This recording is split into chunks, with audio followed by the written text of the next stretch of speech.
اعوذ باللہ من الشیطان الرجیم. پناہ مانگتا ہوں میں اللہ کی شیطان مردود سے. بسم اللہ الرحمن الرحیم. شروع اللہ کا نام لے کر جو بڑا مہربان نہایت رحم والا ہے. وَإِذَا حُيِّيتُم بِتَحِيَّةٍ فَحَيُّوا بِأَحْسَنَ مِنْهَا أَوْ رُدُّوهَا إِنَّ اللَّهَ كَانَ عَلَى كُلِّ شَيْءٍ حَسِيبًا. اور جب تم کو کوئی دعا دے تو جواب میں تم اس سے بہتر کلمے سے اسے دعا دو یا انہی لفظوں سے دعا دو. بے شک اللہ ہر چیز کا حساب لینے والا ہے. اللہ لا الہ الا هو لَيَجْمَعَنَّكُمْ إِلَى يَوْمِ الْقِيَامَةِ لَا رَيْبَ فِيهِ وَمَنْ أَصْدَقُ مِنَ اللَّهِ حَدِيثًا. اللہ وہ معبود برحق ہے کہ اس کے سوا کوئی عبادت کے لائق نہیں. وہ قیامت کے دن تم سب کو ضرور جمع کرے گا اور اللہ سے بڑھ کر بات کا سچا کون ہوگا. فما لكم في المنافقين فئتين والله أركسهم بما كسبوا أتريدون أن تهدوا من أضل الله ومن يضلل الله فلن تجد له سبيلا. اب کیا سبب ہے کہ مسلمانوں تم منافقوں کے بارے میں دو گروہ بن گئے ہو حالانکہ اللہ نے ان کو ان کے کرتوتوں کے سبب اوندھا کر دیا ہے. کیا تم چاہتے ہو کہ جس شخص کو اللہ نے گمراہ رہنے دیا ہے اس کو رستے پر لے آؤ اور جس شخص کو اللہ گمراہ رہنے دے تم اس کے لیے کبھی بھی رستہ نہیں پاؤ گے. وَدُّوا لَوْ تَكْفُرُونَ كَمَا كَفَرُوا فَتَكُونُونَ سَوَاءً فَلَا تَتَّخِذُوا مِنْهُمْ أَوْلِيَاءَ حَتَّى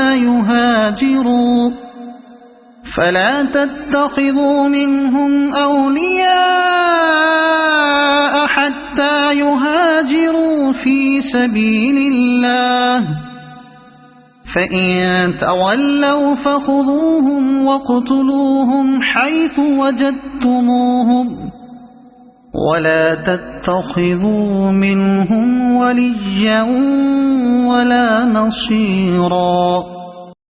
وہ تو یہ چاہتے ہیں کہ جس طرح وہ خود کافر ہیں اسی طرح تم بھی کافر ہو کر سب برابر ہو جاؤ. تو جب تک وہ اللہ کی راہ میں وطن نہ چھوڑ جائیں ان میں سے کسی کو دوست نہ بنانا. اگر ترک وطن کو قبول نہ کریں تو ان کو پکڑ لو اور جہاں پاؤ قتل کر دو اور ان میں سے کسی کو اپنا رفیق اور مددگار نہ بناؤ. إِلَّا الَّذِينَ يَصِلُونَ إِلَىٰ قَوْمٍ بَيْنَكُمْ وَبَيْنَهُم مِّيثَاقٌ أَوْ جَاءُوكُمْ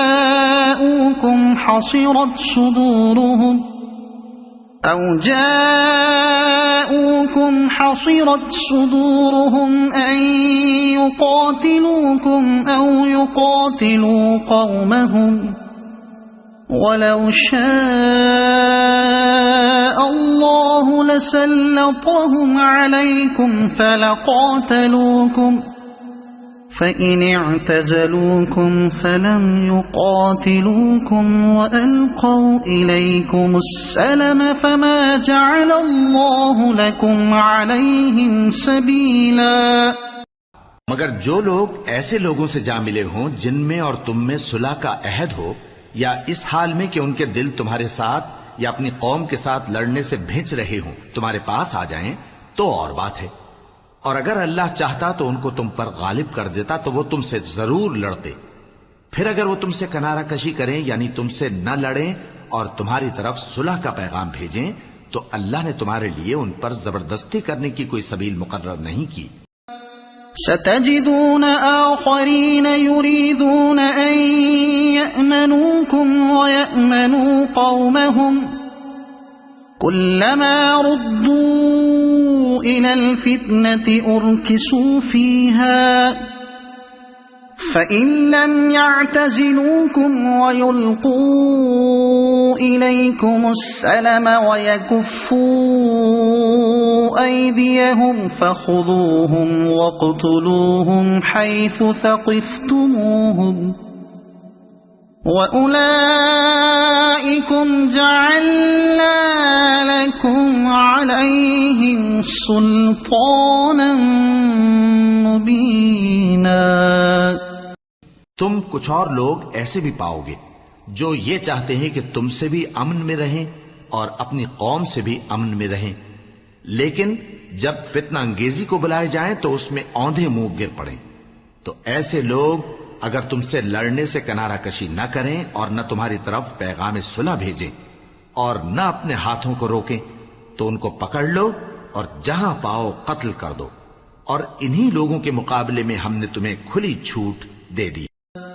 وما كان لمؤمن أن يقتل مؤمنا إلا خطأ ومن قتل مؤمنا خطأ فتحرير رقبة مؤمنة ودية مسلمة إلى أهله إلا أن يصدقوا فإن كان من قوم عدو لكم وهو مؤمن فتحرير رقبة مؤمنة وإن كان من قوم بينكم وبينهم ميثاق فدية مسلمة إلى أهله وتحرير رقبة مؤمنة فمن لم يجد فصيام شهرين متتابعين توبة من الله وكان الله عليما حكيما۔ اور کسی مومن کو شایع نہیں کہ دوسرے مومن کو مار ڈالے مگر غلطی سے ایسا کر بیٹھے، اور جو غلطی سے بھی مومن کو مار ڈالے تو وہ ایک مسلمان غلام آزاد کر دے اور مقتول کے وارثوں کو خون بہا بھی دے، مگر یہ کہ وہ معاف کر دیں۔ پھر اگر مقتول تمہارے دشمنوں کی جماعت میں سے ہو اور وہ خود مومن ہو تو صرف ایک مسلمان غلام آزاد کرنا چاہیے، اور اگر مقتول ایسے لوگوں میں سے ہو جن میں اور تم میں صلح کا عہد ہو تو وارثان مقتول کو خون بہا دینا اور ایک مسلمان غلام آزاد کرنا چاہیے، اور جس کو یہ میسر نہ ہو وہ متواتر 2 مہینے کے روزے رکھے۔ یہ کفارہ اللہ کی طرف سے قبول توبہ کے لیے ہے، اور اللہ سب کچھ جانتا ہے، بڑی حکمت والا ہے۔ ومن يقتل مؤمنا متعمدا فجزاؤه جهنم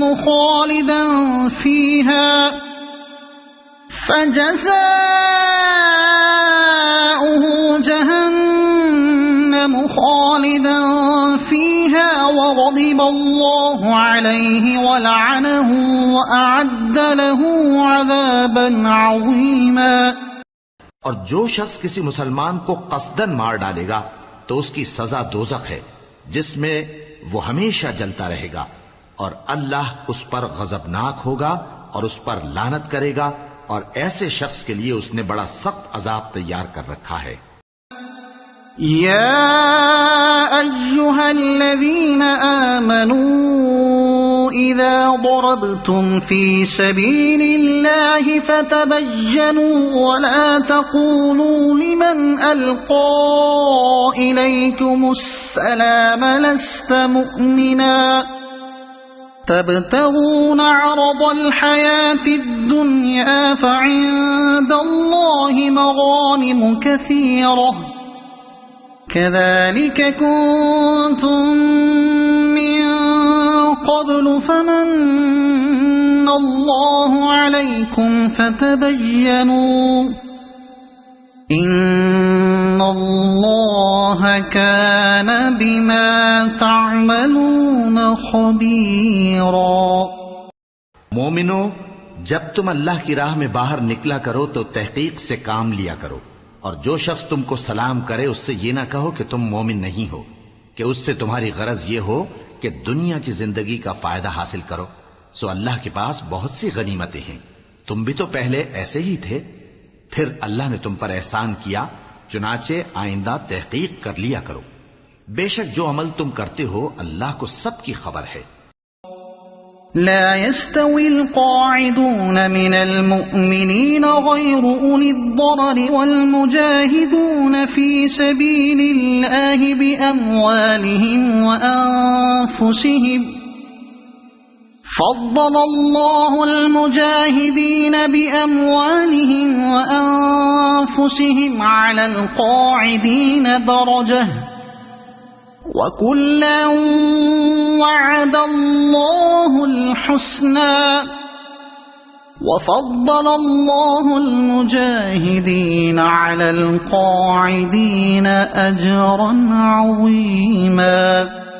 جو مسلمان گھروں میں بیٹھ رہتے اور لڑنے سے جی چراتے ہیں اور کوئی عذر نہیں رکھتے، وہ اور جو اللہ کی راہ میں اپنے مال اور جان سے جہاد کرنے والے دونوں برابر نہیں ہو سکتے۔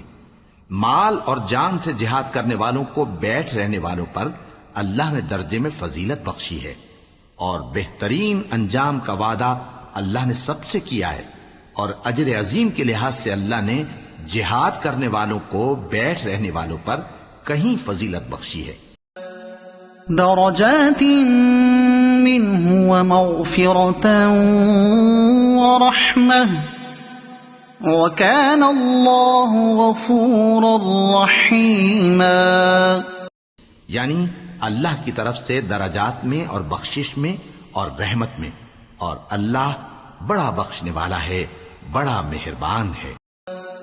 إِنَّ الَّذِينَ تَوَفَّاهُمُ الْمَلَائِكَةُ ظَالِمِي أَنفُسِهِمْ قَالُوا فِيمَ كُنتُمْ قَالُوا كُنَّا مُسْتَضْعَفِينَ فِي الْأَرْضِ قالوا ألم تكن أرض الله واسعة فتهاجروا فيها فأولئك مأواهم جهنم وساءت مصيرا۔ جو لوگ اپنی جانوں پر ظلم کرتے ہیں، جب فرشتے ان کی جان قبض کرنے لگتے ہیں تو ان سے پوچھتے ہیں کہ تم کس حال میں تھے؟ وہ کہتے ہیں کہ ہم ملک میں عاجز و ناتواں تھے۔ فرشتے کہتے ہیں کیا اللہ کا ملک فراخ نہیں تھا کہ تم اس میں ہجرت کر جاتے؟ پس ایسے لوگوں کا ٹھکانہ دوزخ ہے، اور وہ بری جگہ ہے لوٹنے کی۔ إِلَّا الْمُسْتَضْعَفِينَ مِنَ الرِّجَالِ والنساء والولدان لا يستطيعون حيلة ولا يهتدون سبيلا۔ ہاں، جو مرد اور عورتیں اور بچے بے بس ہیں کہ نہ تو کوئی تدبیر کر سکتے ہیں اور نہ رستہ ہی جانتے ہیں۔ فَأُولَئِكَ عَسَى اللَّهُ أَن يَعْفُوَ عَنْهُمْ وَكَانَ اللَّهُ عَفُوًّا غَفُورًا۔ تو قریب ہے کہ اللہ ایسوں کو معاف کر دے، اور اللہ بڑا معاف کرنے والا ہے، بڑا بخشنے والا ہے۔ وَمَن يُهَاجِرْ فِي سَبِيلِ اللَّهِ يَجِدْ فِي الْأَرْضِ مُرَاغَمًا كَثِيرًا وَسَعَةً وَمَن يَخْرُجْ مِن بَيْتِهِ مُهَاجِرًا إِلَى اللَّهِ وَرَسُولِهِ ثُمَّ يُدْرِكْهُ الْمَوْتُ فَقَدْ وَقَعَ أَجْرُهُ عَلَى اللَّهِ وَكَانَ اللَّهُ غَفُورًا رَحِيمًا۔ اور جو شخص اللہ کی راہ میں گھر بار چھوڑ جائے وہ زمین میں بہت سی رہنے کی جگہ اور کشائش پائے گا، اور جو شخص اللہ اور اس کے رسول کی طرف ہجرت کر کے گھر سے نکل جائے پھر اس کو موت آ پکڑے تو اس کا ثواب اللہ کے ذمے ہو چکا، اور اللہ بڑا بخشنے والا ہے، بڑا مہربان ہے۔